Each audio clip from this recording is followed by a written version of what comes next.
அன்பார்ந்த இணையதள நேயர்களை மீண்டும் www.qcrc.in என்ற இணையதளத்திற்காக நியூஸ் செய்தியிருக்கையில் உங்களை சந்திப்பதில் பெருமகிழ்ச்சி அடைகிறோம். இன்று 21 செப்டம்பர் 2009க்கான முக்கிய செய்திகளை தற்போது பார்க்கலாம்.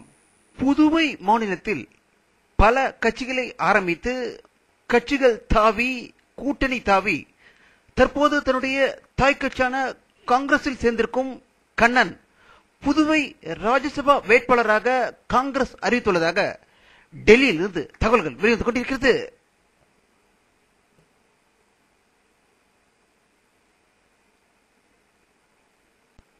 அதிமுக பொதுச்செயலாளரும் தமிழக சட்டப்பேரவை எதிர்க்கட்சித் தலைவருமான செல்வி ஜெயலலிதா அவர்கள் இன்று வெளியிட்டுள்ள ஒரு செய்தி அறிக்கையில் தமிழகத்தில் கச்சத்தீவு, காவிரி நதிநீர், பாலாறு, தமிழ் ஈழ மக்களின் உரிமைகள் என தமிழர்களுடைய அனைத்து உரிமையும் பறிபோனதற்கு முக்கிய காரணம் தமிழக முதல்வர் கருணாநிதி தான் என்றும், தற்போது முல்லை பெரியார் அணையும் தாரை வார்க்க காத்துக் கொண்டிருக்கும் தமிழக முதல்வர் கருணாநிதி அவர்கள் அதை தமிழகத்திற்கு உடனடியாக நிவாரணம் கேட்கும் வகையில் மத்திய அமைச்சர்கள் உடனடியாக ராஜினாமா செய்ய வேண்டும் என்று அவர் வலியுறுத்ததாக சென்னையில் இருந்து தகவல்கள் வெளிவந்து கொண்டிருக்கிறது.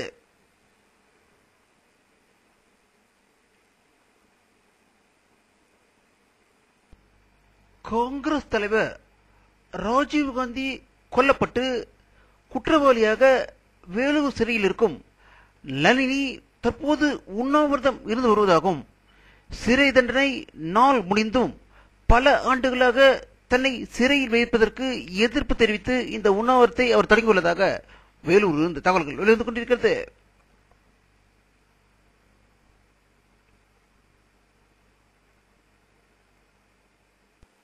நியூயார்க் நகரில் அமெரிக்க அதிபர் ஒபாமா உள்ளிட்ட உலகின் 100 முக்கிய தலைவர்கள் கலந்து கொள்ளும் சுற்றுப்புற சூழல் குறித்த ஐநா மாநாட்டில் இந்தியாவில் சேர்ந்த லக்னோ சிறுமி யுக ரத்னா 13 வயது அவர் ஐநாவில் பேச இருப்பதாகவும், அவர் 9வது வகுப்பு படித்து வருகிறார் என்பது குறிப்பிடத்தக்கது.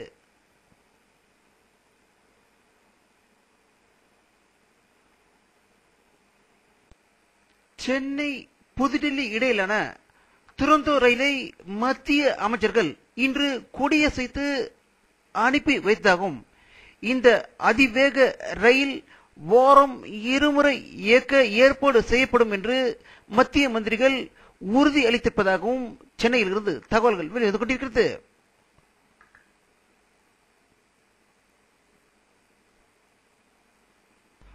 ஆப்கானிஸ்தானில் நேட்டோ படையினருக்கும் தாலிபான்களுக்கும் இடையே பயங்கர மோதல் தினம் நடந்து கொண்டிருக்கிறது. 2 நாட்களுக்கு முன்பு இத்தாலி வீரர்கள் 6 பேர் கொல்லப்பட்டு அவருடைய உடல் அவருடைய சொந்த நாடான இத்தாலியில் இன்று புதைக்கப்பட்டதாகவும், இதன் பிறகு வாஷிங்டனிலிருந்து வந்து கொண்டிருக்கும் செய்தியில் தாலிபான்களை ஒடுக்குவதற்கு மேலும் ராணுவ படை வீரர்கள் தேவைப்படுகிறார்கள் என்றும், அதிக ராணுவ படை இருந்தால்தான் அவர்களை வெற்றி கொள்ள முடியும் என்று செய்தி வெளிவந்துள்ளதாக வாஷிங்டனில் இருந்து தகவல்கள் வெளிவந்து கொண்டிருக்கிறது.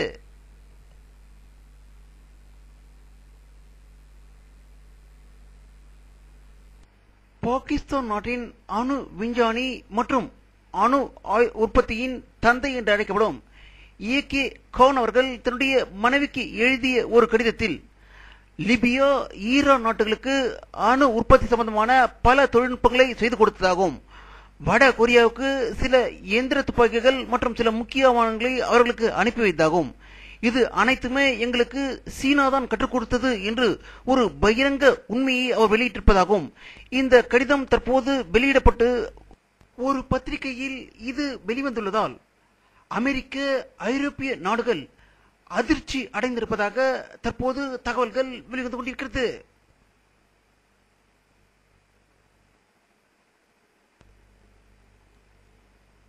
சீனாவின் மருந்து பொருட்கள் ஏற்றுமதியின் திருட்டுத்தனம் நடந்திருப்பதை அந்த நாடு தானாகவே ஒத்துக்கொண்டிருக்கிறது என்றும், ஆப்பிரிக்க நாடுகளில் ஒன்றான நைஜீரியாவுக்கு மருந்து பொருட்களை ஏற்றுமதி செய்ததில் அந்த பொருட்களின் மீது பல நாட்டு முத்திரைகளை குத்தி made in India, made in America போன்ற போலியான பெயர்களில் மருந்துகளை ஏற்றுமதி செய்திருப்பதால் உலக நாடுகள் அதிர்ச்சி அடைந்ததை ஒட்டி ஆப்பிரிக்க நாடான நைஜீரியாவிடம் தற்போது அது மன்னிப்பு கோரியுள்ளதாக தகவல்கள் வெளிவந்து கொண்டிருக்கிறது.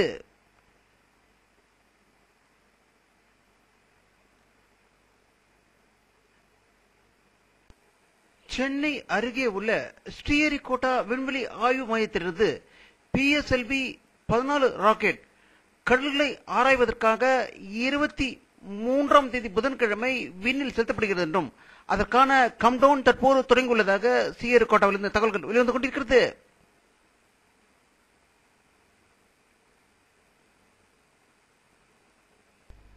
உலக முழுவதும் இன்று ரம்ஜான் கோலாகலமாக கொண்டாடப்பட்டதாகவும் இந்திய ஜனாதிபதி பிரதீபா பட்டேலை இஸ்லாமியர்கள் நேரடியாக சந்தித்து ரம்ஜான் வாழ்த்துக்களை டெல்லியில் தெரிவித்ததாக டெல்லியிலிருந்து தகவல்கள் வெளிவந்து கொண்டிருக்கிறது.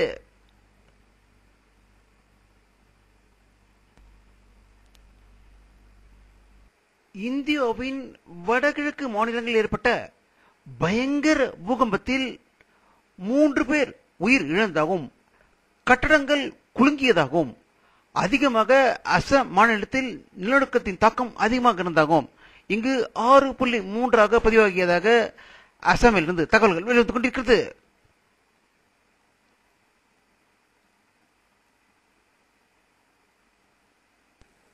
வானிலை அறிக்கை 21 செப்டம்பர் 2009 பிற்பகல் 4 மணியில் எடுக்கப்பட்ட சேட்டலைட் போக்குவரத்தை தற்போது பார்த்துக் கொண்டிருக்கிறீர்கள். தமிழகத்தில் கோவை மாவட்டத்தில் தான் மேகமூட்டங்கள் காணப்படுகின்றன. மற்ற இடங்களில் மேகமூட்டங்கள் காணப்படவில்லை. கர்நாடகாவில் பெங்களூரில் அதிக மேகமூட்டங்கள் காணப்படுகின்றன. இன்றும் வெயிலின் தாக்கம் தமிழகம் முழுவதும் அதிகமாக இருந்தாகவே தகவல்கள் வெளிவந்து கொண்டிருக்கிறது.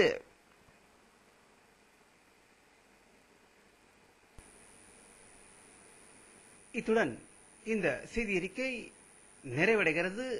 மீண்டும் நியூஸ் தமிழ் செய்தி அறிக்கையில் உங்களை சந்திக்கும் வரை உங்களிடமிருந்து விடைபெறுவது உங்கள் கே பாலாஜி. நன்றி.